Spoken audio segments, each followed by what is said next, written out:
I came up on the site and there was a couple sitting at the picnic table. Neither of them looked like they would have been the person I saw running. I introduced myself and they introduced themselves.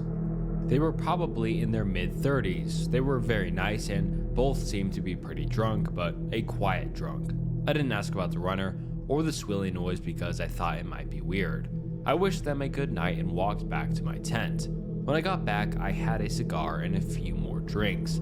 It got dark and it started as a perfect night. The sky was clear and I was just staring up and looking at millions of stars. I felt better about everything from earlier and felt stupid about the whole thing and decided to get some sleep. It was a long day, so I fell asleep almost immediately. At around 2:30 a.m., I woke up to a huge boom of thunder. It started downpouring. The wind picked up and the temperature dropped. I love camping in the rain, but I do not like camping in a lightning storm.